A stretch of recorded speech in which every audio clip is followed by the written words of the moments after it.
Hello दोस्तों, स्वागत है हमारे यूट्यूब चैनल आर के आई में। तो दोस्तों, जैसा कि आप लोग जान रहे हैं, हमारा बीएसपी एससीएल के लिए, एमपी लाइनमैन के लिए और एक्स्ट्रा आप ऐड कर सकते हैं एएलपी सीबीटी 2 के लिए। ठीक है। तो हालांकि एलपी दोस्तों सीबीटी 2 में इससे हल्का ही क्वेश्चन पूछता है, लेकिन आप यह वीडियो देख सकते हैं उसके लिए भी। तो ये सभी जो एग्ज़ाम है, मेनली इस एग्ज़ाम के टारगेट के लिए हम स्पेशल जो इलेक्ट्रीशियन का क्लास चला रहे हैं, वह मिक्स इलेक्ट्रीशियन क्वेश्चन का प्रैक्टिस करा रहे हैं। दोस्तों, यह आज हमारा जो प्रैक्टिस सेशन होने वाला है, वह प्रैक्टिस सेट 4 होने वाला है। इससे पहले 3 प्रैक्टिस सेट हम अपने यूट्यूब चैनल पे अपलोड कर दिए हैं, तो आप लोग नहीं देखे हैं तो वीडियो सेक्शन में जाके ज़रूर देख लीजिएगा। और यह सभी क्वेश्चन बार बार आते हैं, हम इसलिए इसे डिनोट किए हैं दोस्तों कि ये सभी क्वेश्चन प्रीवियस ईयर के क्वेश्चन हैं। ठीक है। तो प्रीवियस ईयर के क्वेश्चन है और यह किसी न किसी एग्जाम में आ चुके हैं, वो भी लेटेस्ट क्वेश्चन है। जो प्रीवियस में जितने भी वैकेंसी टेक्निकल से रिलेटेड हुई है, तो उसमें ये सभी क्वेश्चन आ चुके हैं। ओके। तो आपके जो भी आगामी एग्ज़ाम है, ठीक है, तो उस एग्ज़ाम के लिए ये सब अति संभावित प्रश्न है। तो आप लोग वीडियो को लास्ट तक एंड करिएगा, लास्ट तक देखिएगा और पसंद आएगा तो लाइक ज़रूर करिएगा दोस्तों, और वीडियो को ज़्यादा से ज़्यादा आप लोग शेयर करिए। ओके। तो चलिए फिर आज का क्वेश्चन हम डिस्कशन कर लेते हैं। देखिए, क्वेश्चन इसमें पहला है। हालांकि इसमें 76 क्वेश्चन इन नंबरिंग है, तो इस पे आप मत जाइए। इससे पहले वाला हम आपका प्रैक्टिस सेशन 3 में करवाए हुए हैं। ठीक है। आज हम प्रैक्टिस सेशन 4 में इसके आगे के क्वेश्चन जो इम्पोर्टेंट है, अति संभावित प्रश्न है, उसको हम देखेंगे। देखिए, क्वेश्चन बोल रहा है, निम्नलिखित में से किस वाइंडिंग में बैक पिच और फ्रंट पिच, ठीक है, बैक पिच वाई बी और फ्रंट पिच वाई एफ, केवल 2 कंडक्टर यानी 2 संवाहक का अंतर होना चाहिए। ठीक है। 4 ऑप्शन दिए हैं। ऑप्शन पहला दिया है सिंप्लेक्स वेव बाइंडिंग, दूसरा वेव बाइंडिंग, तीसरा डुप्लेक्स वेव बाइंडिंग, चौथा लैप बाइंडिंग। तो देखिए दोस्तों, इसका जो राइट आंसर हो जाएगा ऑप्शन डी हो जाएगा, क्योंकि जो वाई बी होता है यानी लैप बाइंडिंग में बैक पिच और फ्रंट पिच वाई एफ में 2 चालक का अंतर होता है। ठीक है, याद रखेंगे दोस्तों। लैप बाइंडिंग जो होती है, इसमें ए बराबर पी होता है, याद रखेंगे। ठीक है। लैप बाइंडिंग में क्या होता है, करेंट का मान ज़्यादा होता है और वोल्टेज का मान इसमें कम होता है। तो मतलब उस जगह हम इसका प्रयोग करते हैं जहाँ हमें करंट का मान ज़्यादा का रिक्वायरमेंट है और वोल्टेज का मान कम का रिक्वायर्ड है। जैसे वेल्डिंग होता है, तो वेल्डिंग जो होता है वहाँ पे करंट ज़्यादा चाहिए, तो वहाँ पे हम लैप बाइंडिंग उससे जो होती है, जो जनरेट होती है वहाँ पे, तो वहाँ लैप बाइंडिंग कर सकते हैं। ठीक है। तो इस प्रकार। और दोस्तों, लैप बाइंडिंग को समांतर बाइंडिंग कहते हैं। ठीक है। पैरेलल बाइंडिंग कहते हैं, समांतर बाइंडिंग कहते हैं, इसको भी आप याद रखेंगे। और दोस्तों, लैप बाइंडिंग में जो पहली कॉइल के जो पहला कॉइल होता है, इस प्रकार जो पहला कॉइल होता है लैप बाइंडिंग में, पहली कॉइल के एक सिरे को सेगमेंट से जोड़ा जाता है।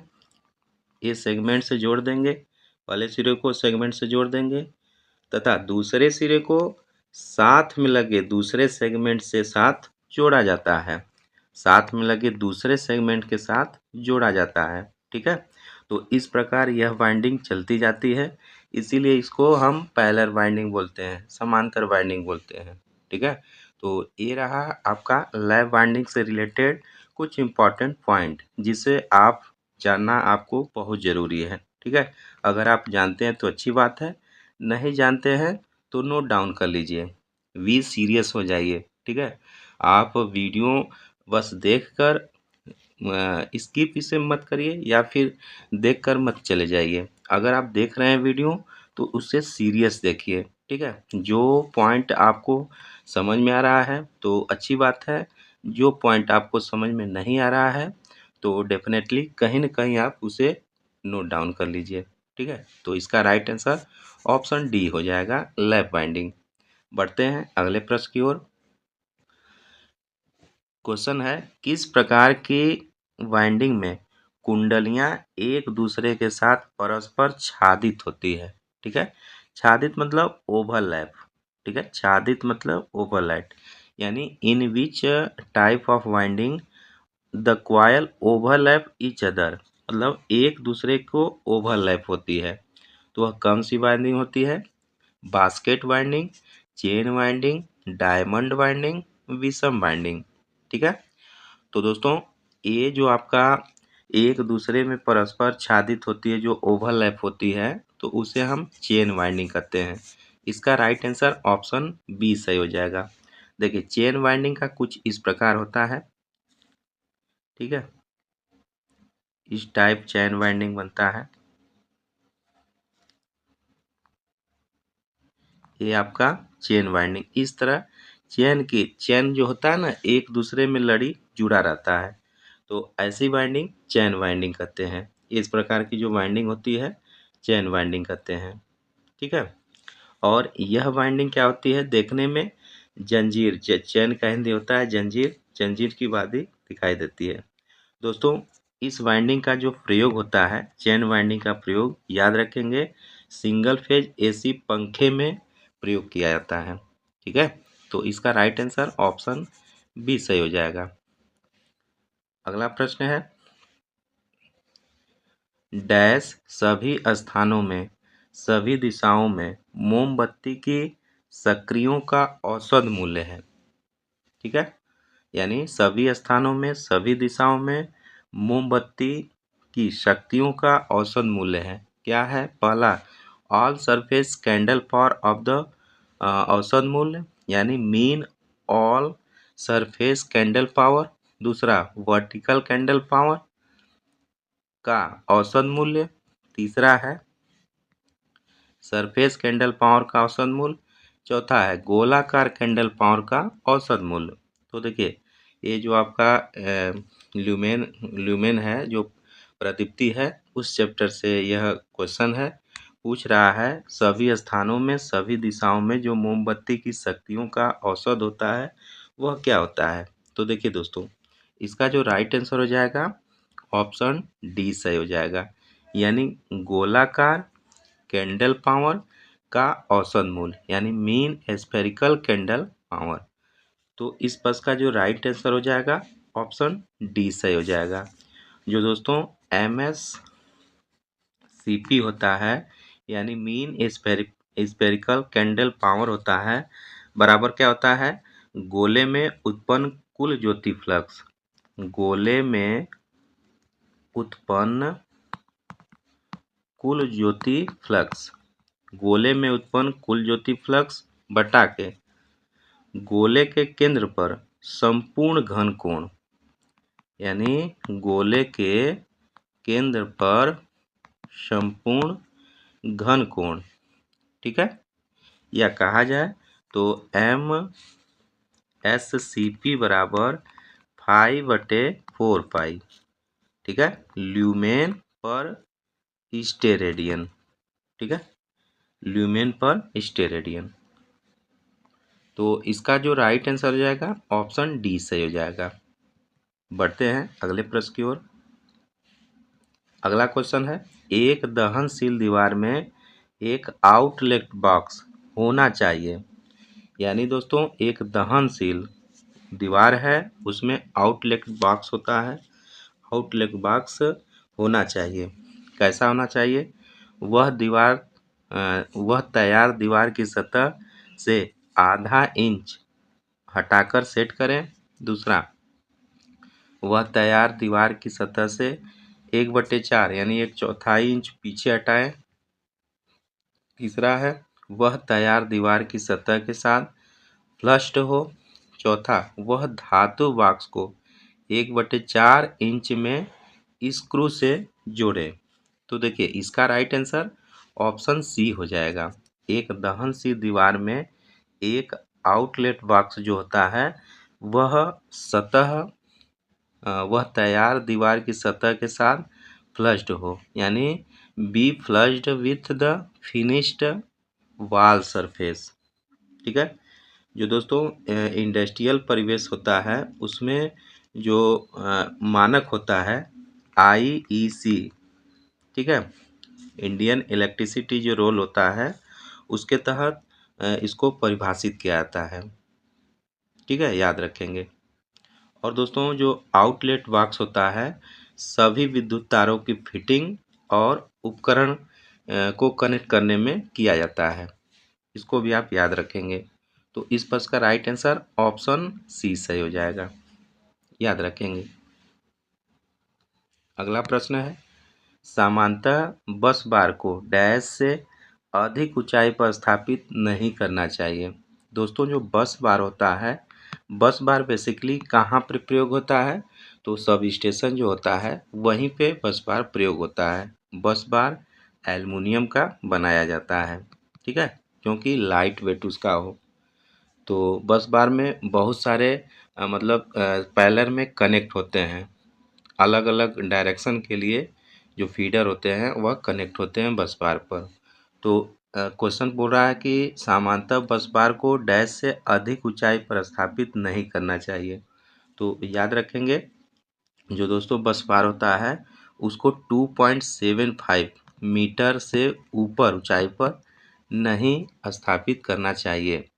तो इसका राइट आंसर ऑप्शन बी सही हो जाएगा, यानी 2.5 मीटर से ऊपर स्थापित नहीं करना चाहिए, उसके नीचे ही स्थापित करना चाहिए, याद रखेंगे। ठीक है। और यह बस बार क्या होता है, यह एल्युमिनियम या फिर कॉपर का भी बनाते हैं। ठीक है, इसको भी आप याद रखेंगे। बढ़ते हैं अगले प्रश्न की ओर।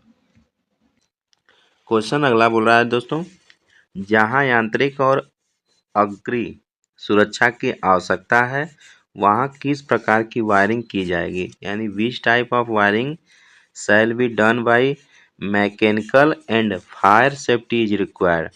यानी दोस्तों जहाँ यांत्रिक दृष्टि से और फायर सेफ्टी से यानी आग न लगे वहाँ को किस प्रकार की वायरिंग हम इंस्टॉल करते हैं। ऑप्शन पहला केसिंग कैपिंग, दूसरा बैटन, तीसरा PVC, चौथा नलिका। तो देखिए दोस्तों इसका राइट आंसर हो जाएगा ऑप्शन डी। जो कंड्यूट होता है उसको हम मैकेनिकल दृष्टि से भी और फायर सेफ्टी से भी सुरक्षा के लिए प्रयोग करेंगे। कौन सा, नलिका कंड्यूट वायरिंग। तो इस प्रश्न का जो राइट आंसर हो जाएगा ऑप्शन डी सही हो जाएगा। ठीक है, याद रखेंगे। जहां आपका जो कंड्यूट वायरिंग दोस्तों होती है एक प्रकार की अस्थाई वायरिंग होती है। ठीक है, अस्थाई वायरिंग दो प्रकार की होती है, एक अस्थाई वायरिंग होती है और एक अस्थाई वायरिंग होती है। तो दोस्तों अस्थाई वायरिंग मतलब जहाँ कोई सजावटी का सामान है, मेला है, वहाँ पे टेम्परेरी के बेसिस पे 1 दिन 2 दिन के लिए लगाते हैं और फिर वहाँ से हटा देते हैं। ठीक है, जैसे आपका बैटन वायरिंग हो गया। तो ये सभी वायरिंग जो होती हैं अस्थाई वायरिंग होती है। लेकिन आपका कंसील्ड वायरिंग यानी कंड्यूट वाली वायरिंग, केसिंग कैपिंग वायरिंग, हमारे घर में देखते होंगे केसिंग कैपिंग, उस पे पट्टी वाली वायरिंग जो बोला जाता है उसको हम लगाते हैं।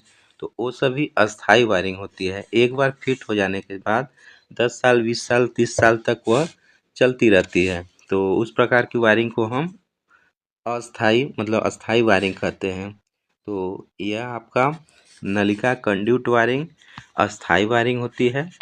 यह वायरिंग यांत्रिक चोटों से भी सुरक्षा प्रदान करती है। इस पे हम अगर चोट भी लग जाता है तो इस पे कोई प्रॉब्लम नहीं होता है, चलता रहता है।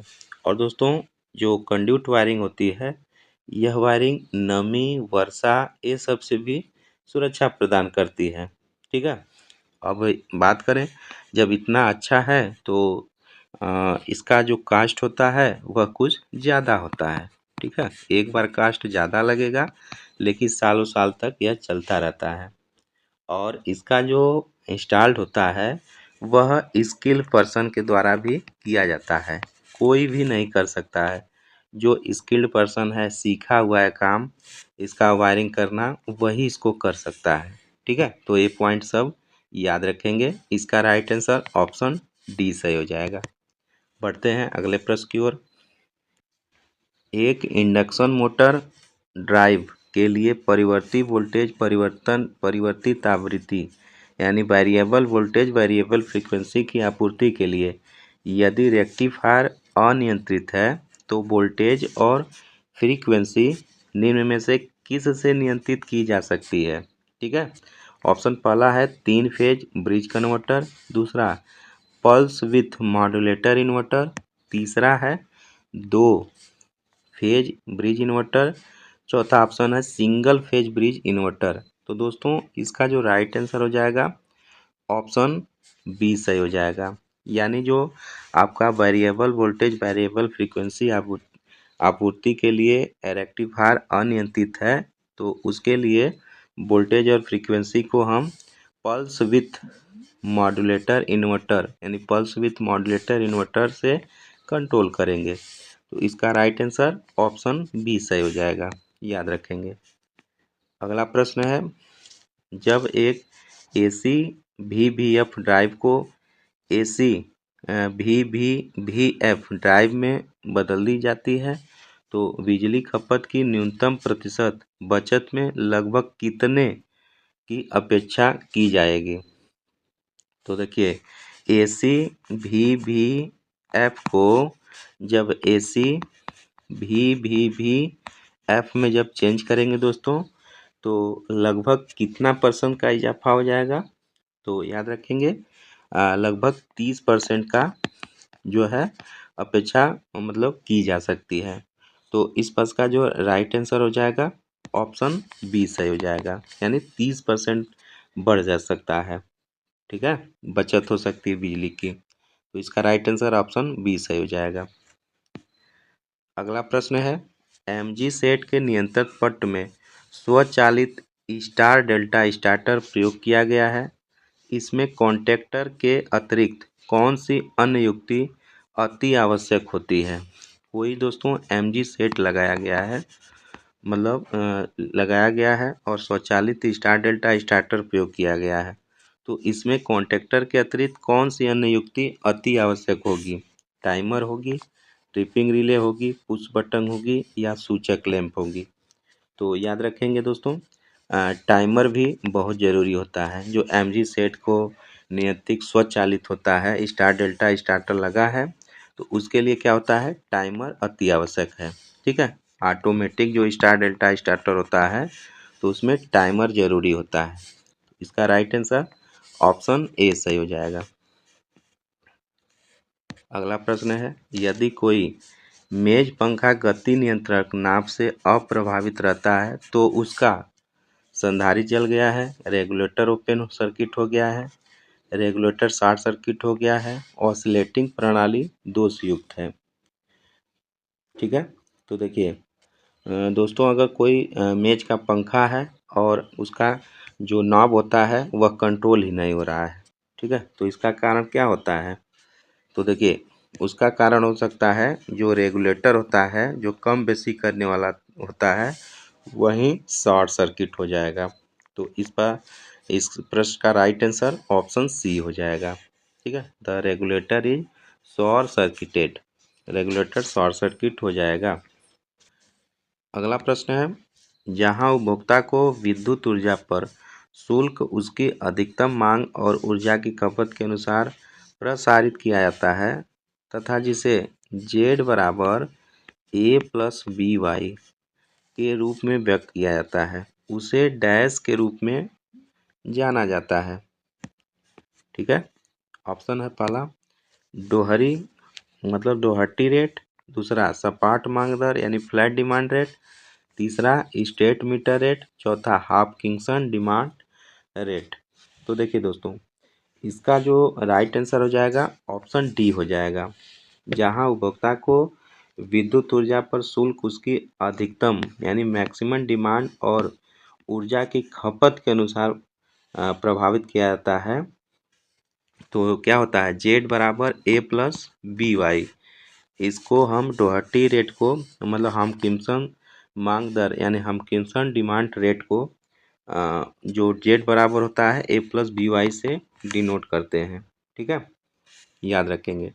और दोस्तों जो फ्लैट स्टेट होता है, फ्लैट डिमांड रेट होता है, तो फ्लैट डिमांड दर में उपभोक्ता द्वारा खपत की गई ऊर्जा की परवाह किए बिना केवल मैक्सिमम डिमांड पर ही लिया जाता है। किसमें? फ्लैट डिमांड में।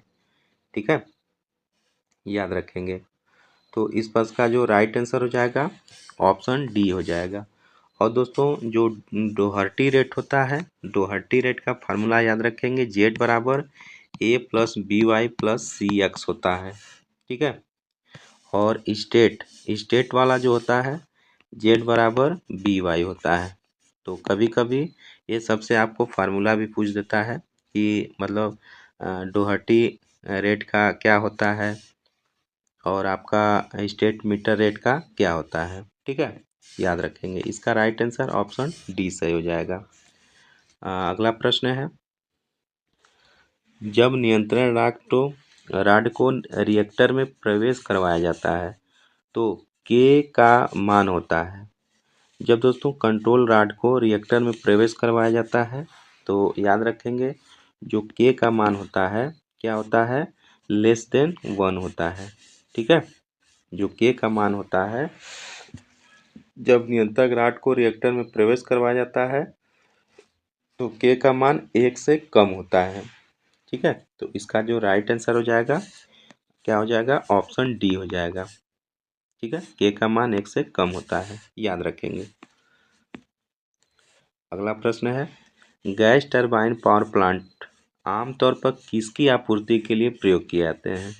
जो दोस्तों गैस टरबाइन पावर प्लांट होते हैं वह आमतौर पर किसकी आपूर्ति के लिए प्रयोग किए जाते हैं, बेस लोड, पीक लोड के लिए, प्लांट लोड के लिए या इमरजेंसी लोड के लिए।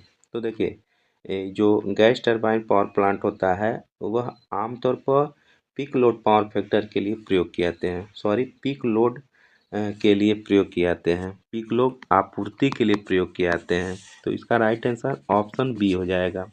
दोस्तों जो गैस पावर प्लांट होता है वह ऑलवेज चलाया नहीं जाता है। जहां कस्टमर द्वारा ज़्यादा डिमांड की आवश्यकता होती है, ज़्यादा मांग हो जाता है, तो वहां पे हम गैस टरबाइन का प्रयोग करते हैं। ठीक है, लोड दो प्रकार का होता है, एक बेस लोड होता है और एक पीक लोड होता है। दोस्तों जो बेस लोड होता है वह 24 आवर के लिए मतलब कि जो कंज्यूमर होता है उसका दिनचर्या में जनरल जो आपका यूज होता है वह बेस लोड पे होता है। ठीक है, नॉर्मल जो यूज करता है वह बेस लोड होता है।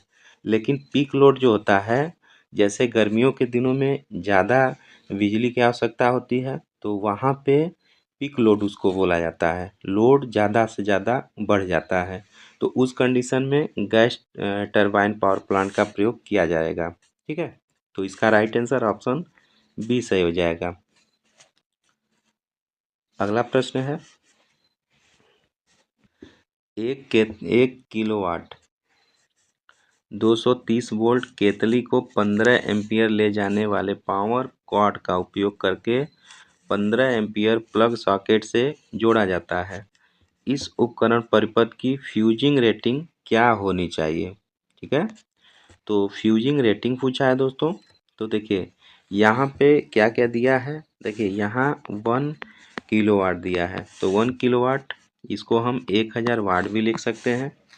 भी का मान दिया है, भी का मान कितना दिया है 230 वोल्ट दिया है। ठीक है, तो हम यहाँ से आई का मान निकाल लेंगे। हम जानते हैं पी बराबर वी आई होता है तो आई बराबर पी बटे वी हो जाएगा।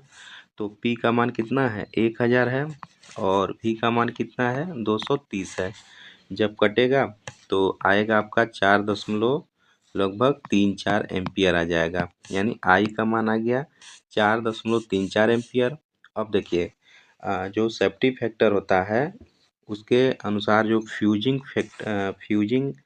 फ्यूज की रेटिंग होती है, क्योंकि यहाँ क्वेश्चन में फ्यूजिंग रेटिंग पूछा है, तो फ्यूज की जो रेटिंग होती है 1.5 इंटू आई होती है।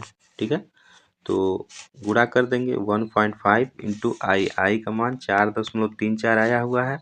जब गुणा करेंगे तो लगभग 6 दशमलव कितना आ जाएगा, 5 1 आ जाएगा, यानी 6.51 आ जाएगा। तो इस आंसर ऑप्शन के अकॉर्डिंग दोस्तों इसका राइट आंसर ऑप्शन सी सही हो जाएगा। ठीक है, इसका जो आपका फ्यूजिंग रेटिंग हो जाएगा वह 6 एम्पियर हो जाएगा। इसका राइट आंसर ऑप्शन सी सही हो जाएगा। ठीक है, अगला प्रश्न है, 4 स्ट्रोक डीसी सेट में सही चक्र का क्रम क्या है? यानी 4 स्ट्रोक डीसी सेट में सही चक्र का क्रम क्या है? शक्ति संपीड़न निकास, चूषण संपीड़न शक्ति निकास, संपीड़न चूषण शक्ति निकास, या निकास शक्ति संपीड़न चूषण। तो दोस्तों इसका जो राइट आंसर हो जाएगा ऑप्शन बी सही हो जाएगा, यानी सक्शन कंप्रेशन पावर एग्जॉस्ट, यानी चूषण संपीड़न शक्ति निकास। तो इस बस का राइट आंसर ऑप्शन बी सही हो जाएगा। अगला प्रश्न है, ट्रांसमिशन लाइन की सर्ज प्रतिबाधा परिभाषित करते हैं। यह बहुत इंपॉर्टेंट प्रश्न है दोस्तों, प्रीवियस ईयर के कई एग्जाम में यह पूछ चुका है। तो देखिए जो सर्ज इम्पीडेंस होता है वह जेड बराबर क्या होता है, √L/C होता है। ठीक है, याद रखेंगे। तो इस पर इसका जो राइट आंसर हो जाएगा क्या हो जाएगा, ऑप्शन ए सही हो जाएगा। जो जेड होता है इम्पीडेंस होता है, सर्ज इम्पीडेंस बराबर L/C होता है, जहाँ L आपका प्रेरकत्व इंडक्टर होता है और C कैपेसिटेंस यानी धारिता होती है। ठीक है, इसका राइट आंसर ऑप्शन ए सही हो जाएगा। अगला प्रश्न है, एक single phase over head line एक सेफ्टी को फैक्ट्री को 11 kV और 0.8 पावर फैक्टर लैगिंग पर 1100 किलोवाट बिजली ट्रांसमिट कर रही है। इस लाइन में 1 ओम का कुल प्रतिरोध और 3 ओम का लूप प्रतिघात है। ठीक है, तो ट्रांसमिशन दक्षता कितनी है? दोस्तों इसमें ट्रांसमिशन दक्षता पूछा है। ठीक है, ट्रांसमिशन दक्षता पूछा है। तो सबसे पहले क्या निकालेंगे, सबसे पहले जो दिया है पहले उसको हम लिख लेंगे। ठीक है, तो यहाँ पे देख सकते हैं आप, फैक्ट्री को 11 kV लाइन दिया है, यानी V का मान दे दिया है। कितना V का मान है आपका 11 kV। ठीक है, 11 kV को 10³ भी लिख सकते हैं, 11 गुणे 10³ और क्या दिया है, पावर फैक्टर दिया है, cos⁵ दे दिया है 0.8 और क्या दिया है, तो P का मान दिया है, यानी पावर का मान कितना दे दिया है 1100 किलोवाट। ठीक है, 1100 किलोवाट, यानी 1100 इंटू 10³ भी इसको भी हम लिख सकते हैं। ठीक है दोस्तों, तो यहाँ से हम पहले क्या करेंगे, करंट का मान फाइंड करेंगे। तो करंट का मान फाइंड करने के लिए हम जानते हैं P जो होता है VI cos⁵ होता है। सिंगल फेज है, अगर 3 फेज रहता तो √3 हो जाता, लेकिन यहाँ सिंगल फेज है तो केवल VI cos⁵ हो जाएगा। तो यहाँ से I का मान फाइंड कर लेंगे, I बराबर P/V cos⁵ हो जाएगा। तो P का मान है 1100 गुणे 10³ बटा के V का मान कितना आया है 11 इंटू 10³ इंटू cos⁵ का मान 0.8। तो ये 10³ कट जाएगा, 11 से 11 कट जाएगा, ऊपर 100 हो जाएगा और नीचे 0.8 हो जाएगा। या फिर दोस्तों अब इसको हम जब काट पीट लेंगे तो I का मान आ जाएगा 125 एम्पियर आ जाएगा। ठीक है, कर लीजिएगा, तो 125 एम्पियर आ जाएगा। अब देखिए जो लॉसेस होता है, ट्रांसमिशन लाइन में लॉसेस होता है I²R के फॉर्म में होता है। ठीक है, तो लॉसेस I²R होता है, तो I का मान आया है 125 गुणे 125 हो जाएगा और R का मान क्वेश्चन में दिया है, R का मान इस लाइन में 1 ओम का कुल प्रतिरोध और 3 ओम का लूप प्रतिघात है। तो 1 ओम का प्रतिरोध है तो 1 हो जाएगा। 125 में जब 125 से गुणा करेंगे तो कितना आ जाएगा? 15,625 आ जाएगा वाट। लॉसेस जो होता है वाट में इसको हम डिनोट करते हैं। अब दोस्तों इफिशियंसी लगा देंगे और ट्रांसमिशन की दक्षता हम निकाल देंगे। तो इफिशियंसी प्रतिशत इफिशियंसी बराबर होता है आउटपुट बटे आउटपुट प्लस लॉसेस इंटू 100। ठीक है, तो आउटपुट कितना है हमारा? आउटपुट हम जो पी होता है पावर कंज्यूम करता है वही आउटपुट होता है। तो इफिशियंसी बराबर आउटपुट 1100 10 पावर 3 बटा के आउटपुट प्लस लॉसेस यानी 1100 गुणे 10 पावर 3 प्लस लॉसेस कितना आया है? 15,625 आया है गुणे 100। तो दोस्तों यहाँ पे सबको हम गुणा भाग कर लेंगे, काटेंगे तो लगभग इफिशियंसी 98% आ जाएगी। ठीक है, 98.6% इफिशियंसी आ जाएगी। ठीक है, तो 98.6% या 98.60%। तो इसका जो राइट आंसर हो जाएगा ऑप्शन डी सही हो जाएगा। ठीक है, तो ये थोड़ा न्यूमेरिकल था, टफ न्यूमेरिकल था। आप लोग ज़रूर इसे एक बार वीडियो को पॉज करके प्रीवियस करके रिपीट करिएगा। ठीक है दोस्तों, बढ़ते हैं अगले प्रश्न की ओर। कम विभव पर शक्ति उत्पादन के लिए निम्न में से किस प्रणाली का उपयोग किया जाता है? Which of the following technique is use for energy production at lower head? तो पहला ऑप्शन है त्रिज्य प्रणाली, रेडियम टेक्निक का, या डिस्ट्रीब्यूशन टेक्निक का, या रिंगमैन डिस्ट्रीब्यूशन टेक्निक का, या इंटरकनेक्टेड टेक्निक का। तो दोस्तों इसका जो राइट आंसर हो जाएगा ऑप्शन सी सही हो जाएगा। यानी जो रिंगमैन डिस्ट्रीब्यूशन टेक्निक होता है वह कम विभव पर शक्ति उत्पादन के लिए प्रयोग करते हैं। तो इस पर का right answer option D C सही हो जाएगा। ठीक है, याद रखेंगे। अगला प्रश्न है डीसी 2 वायर व 3 वायर ट्रांसमिशन सिस्टम में ट्रांसमिट की गई पावर की मात्रा तथा ट्रांसमिशन की दूरी समान है तो कॉपर के 3 तार ट्रांसमिशन सिस्टम की जरूरत डॉट डॉट डॉट है। तो कॉपर के जो 3 तार होता है उसके लिए दोस्तों 2 तार सिस्टम की 31% यानी 31% की आवश्यकता होती है। ठीक है, याद रखेंगे। तो इसका जो राइट आंसर हो जाएगा ऑप्शन बी सही हो जाएगा। 2 तार सिस्टम की 31% जो होती है यह सिस्टम की ज़रूरत होगी, 3 अगर कॉपर का वायर है तो। ठीक है, इसका राइट आंसर ऑप्शन बी सही हो जाएगा। अगला प्रश्न है एक ट्रांसफार्मर का द्वितीय कुंडलन का प्रतिरोध RS है तथा उसका परिवर्तन गुणांक के द्वितीय कुंडलन का प्राथमिक की ओर तुल्यकालिक प्रतिरोध होगा।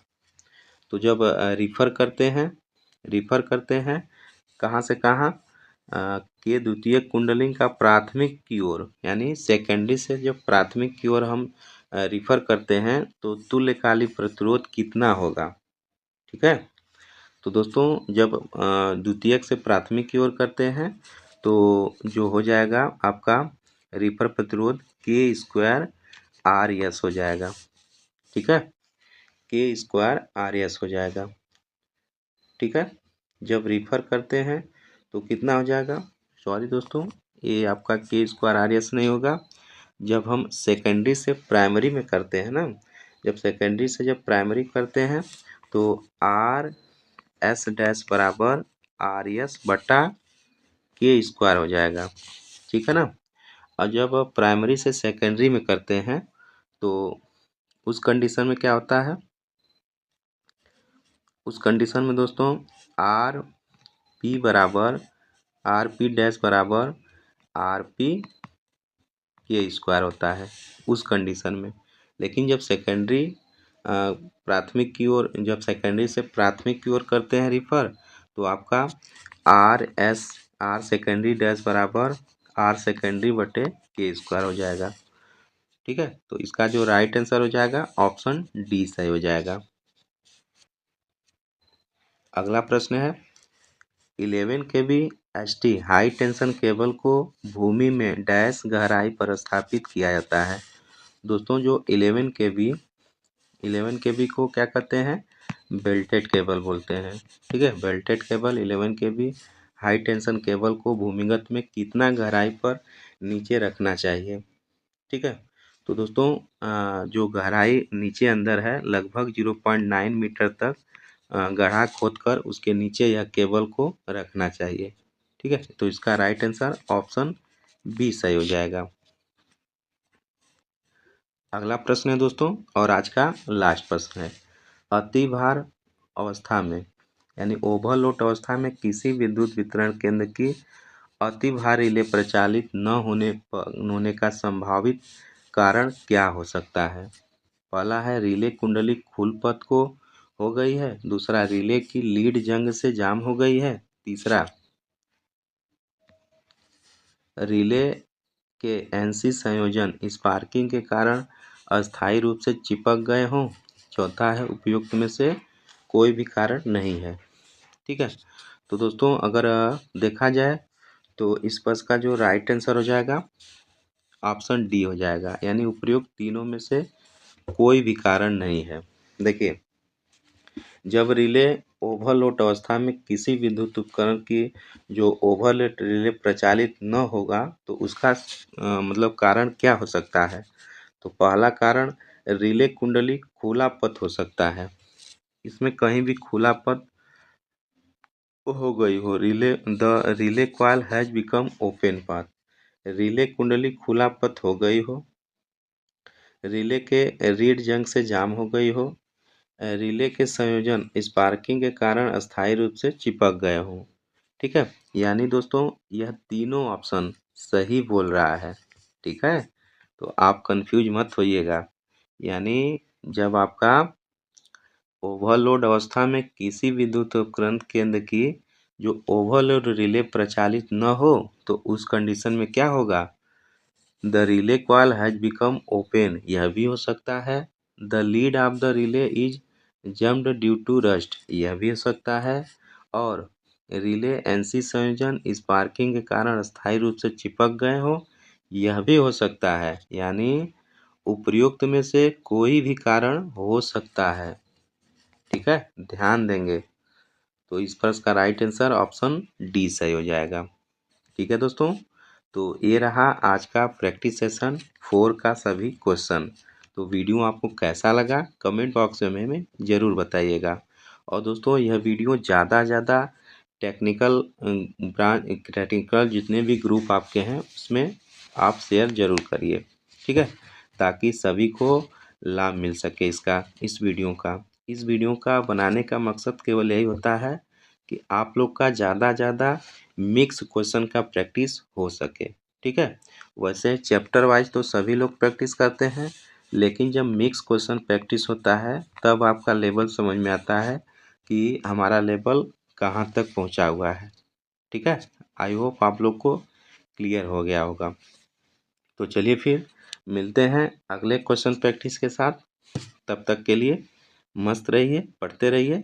नमस्कार।